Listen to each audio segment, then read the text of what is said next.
Thursday night. Barometers, of course, measure... Most weeks, if we get time for it.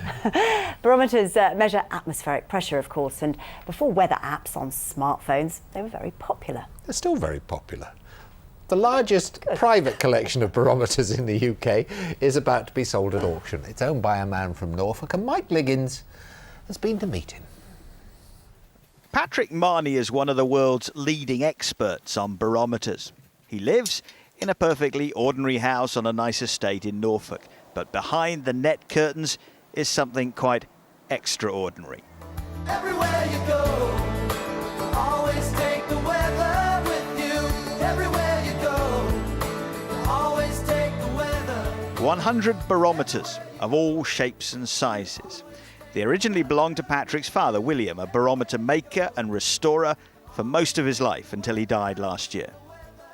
There were things that went through his workshop and he would put to one side, and he may think, well, I'll restore or repair this later on, or it's a good example of something that I haven't seen many of, and so he would put it to one side.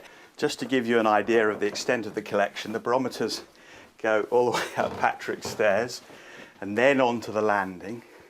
Most of them are domestic, but of course over the years barometers have been used in all walks of life.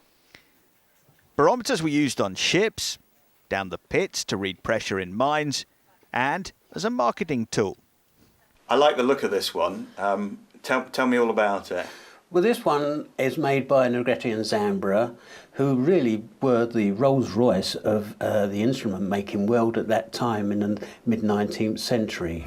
Everywhere you go, always take the weather with you. But with smartphones, weather apps and computer predictions, do we really need barometers these days?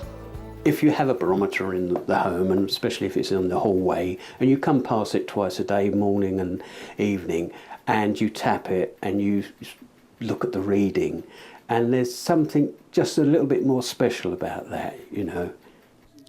What are they worth? Well, some of the barometers may fetch around £2,000. The collection as a whole might even reach six figures. We'll know more when the Marnie collection goes on sale in Diss on Friday, October the 3rd. Mike Liggins, BBC Look East, Norfolk. And as we said, we always do the barometer reading on a Thursday, unless somebody forgets. But tonight being Wednesday... Alex. Now, I'd just like to point out, it's not because I forget. Sometimes, yes, we run out of time. There's quite a lot of weather to talk about and the time gets cut short. But a special treat for you tonight. For those of you at home with barometers, this is our reading, 1,012 millibars, 29.88 inches. Now, the weather forecast this week is actually